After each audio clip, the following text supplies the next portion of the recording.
For this question, I'll be comparing real media products with our documentary, double page spread and radio advert. I'll be looking at the codes and conventions used in each product and discuss whether we have applied those codes and conventions or subverted from them. To show this, I will place 9 numbered still screenshots of both pre-existing products and our products and then compare them. I will also discuss whether our products were successful or not. For our documentary, we used a presenter. The documentary that I am comparing with this is Fat, Sick and Nearly Dead. This also uses a presenter. A documentary type is mixed, and this type of documentary consists of interviews, observation and narration. They have a news reporting style to them. Looking at Bill Nuckel's theory of documentary modes, our documentary mode is participatory.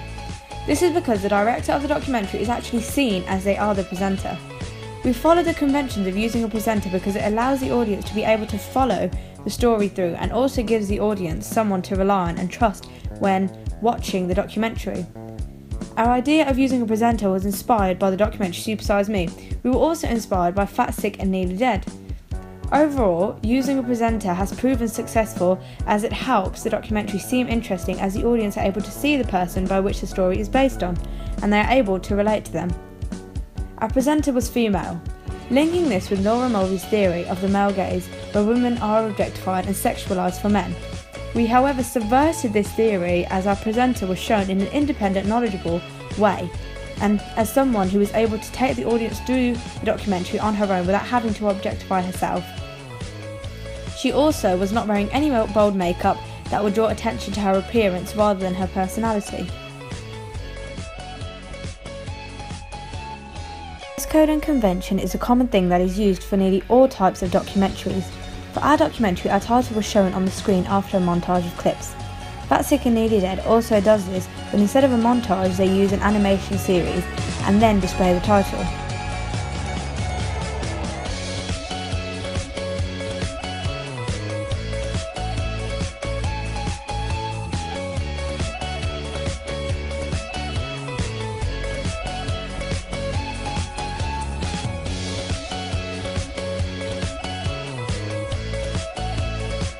We followed this convention as we felt it was a key thing to add to a documentary so that the audience know what they're watching.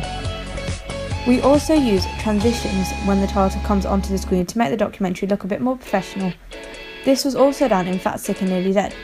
Stuart Hall's theory of encoding and decoding is about media producers encoding a message for the audience to then decode. However, the messages can be decoded in 3 different ways. There is a preferred audience where they agree with the message, a negotiated audience where they neither agree nor disagree, oppositional audience where they completely disagree. They are usually seen as an active audience as they are able to make their own decisions. Applying this to our documentary by having the title on screen, The Big Mistake, we wanted to encode the message that spending money on expensive foods is a bad idea. Fat, Sick and Nearly Dead also seem to have followed this theory, as their title suggests that their message is to stop people from being unhealthy and to show that junk food can cause health problems. This message wasn't, however, just shown through the title, it was also shown through statistics, images and video clips, which is the same with our documentary.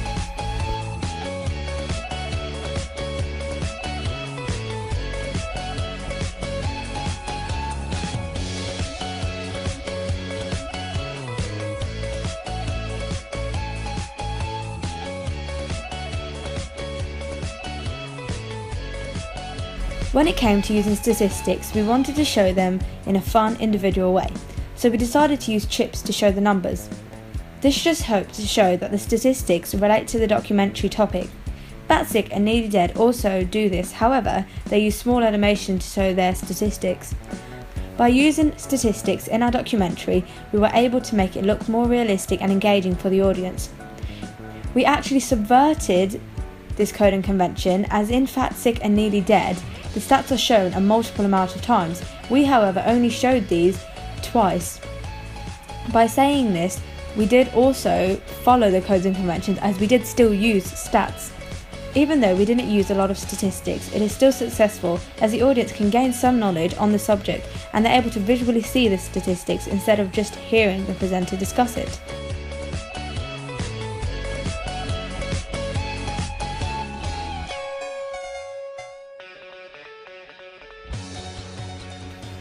Instead of just having a presenter on screen all the time, we felt that having images or video clips with a voiceover would be something different and would also allow the audience to see images and clips instead of just the presenter on screen throughout. Fat, Sick and Nearly Dead also uses voiceovers in this way. We followed this code and convention because we found that it is important to help the documentary sound professional. Food restaurants are expanding every single day, but if we had to choose from chips at £1.20 or a salad for £3.50, which one would you choose?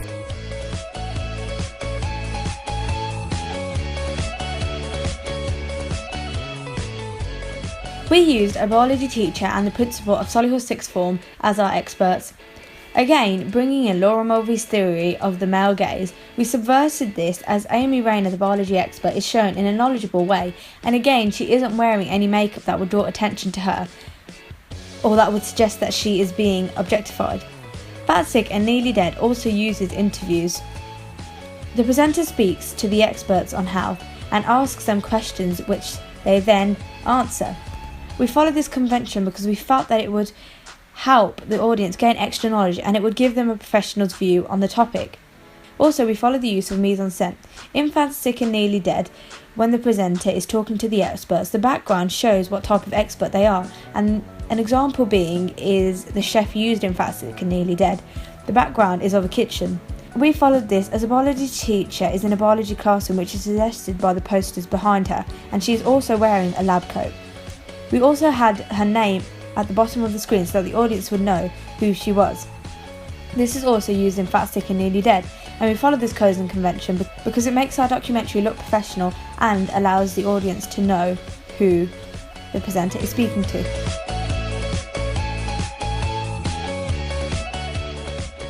In Fat, Sick and Nearly Dead, the presenter is seen in the vox pop and the member of public that they are talking to is facing them. This relates to mise-en-scène. We subverted this because we didn't have the presenter in the vox pop. This also shows that we have subverted the way vox pops are usually taken, but again we have followed the codes and conventions because we did still include a number of vox pops.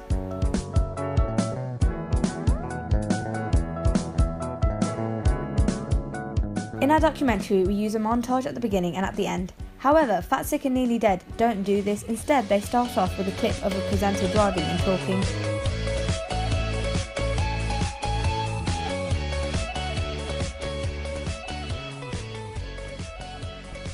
At the end of the documentary they do this again with clips of the presenter playing in the park.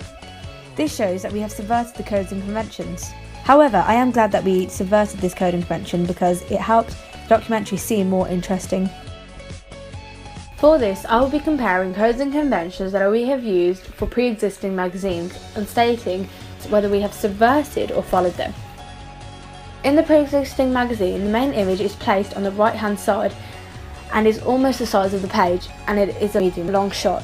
We followed the convention and had our magazine taking up a big space, but instead of placing it on the right hand side we placed it on the left hand side, and that image was a medium close up. By having a main image it helps to attract the reader and capture their attention as they aren't just seeing a whole block of text. A main coding convention that we used was a masthead. Our masthead is at Radio Times as our documentary is to be featured on BBC and Radio Times is their magazine. This is useful because if the reader wanted to know where the magazine is from, they can clearly see where it's come from. Comparing this to an existing product from Radio Times, we have followed the codes and conventions as they display the masthead on the double page spread. The colour scheme for our documentary was based on our logo colours from The Big Mistake. It consisted of the colours black, white, blue and a pinky red toned colour. So we used these colours in our double page spread. Looking at the pre-existing documentary, this also follows a colour scheme. The colours used are similar to ours, with red, white and black. We followed this convention to show that the products link in with each other and to show branding identity. This also helps to make it look professional. Both our magazine and pre-existing product have numbers at the bottom of the page. This is so that when the reader is looking at the contents page, they can easily find the page number they would like to go to. This is why we followed this code and convention. Our title was big and bold so that it would grab attention. The typography of the font was white with a chunky block type of black stroke around it.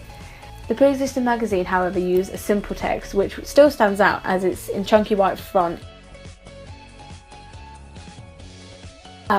We followed this code and convention as we wanted the reader to look at our title is it really a big mistake? And we wanted to grab their attention with it. We included a quote in our double-page thread which was used from our documentary. We placed this in between our article on the left-hand side. We followed this convention so that it would break up the text and make it look more interesting and to help it stand out. Pre-existing documentary also used a quote, but however they didn't place it in between the text, they placed it just above. We followed the codes and conventions of using a byline so that if the reader wanted to know who wrote the article and were interested in reading more articles by them, that they would be able to find them. The pre-existing magazine also does this.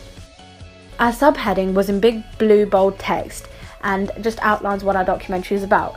This engages the audience so that they know what they're going to find in the article. For this, I will be talking about codes and conventions that we used in our radio adverts and whether we followed them or not.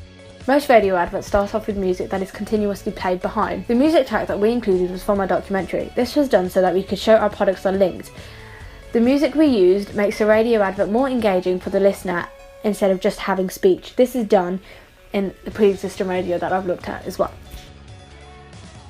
The pre-existing radio advert used as a voiceover. We used Vox Pops as the voiceovers because we wanted to link the radio advert back to the documentary and show that they link. This also helps to keep the radio advert sound more interesting and not boring. We made sure that the tone of the person speaking, which was me, was more enthusiastic and not dead and monotone so that the listener's attention wouldn't be drawn away. A radio advert was 30 seconds long, and normally radio adverts range from 30 to 60 seconds, so we followed this. Radio adverts also give direct address to the audience, which is what we did to make the audience feel included and attract them to watching the documentary.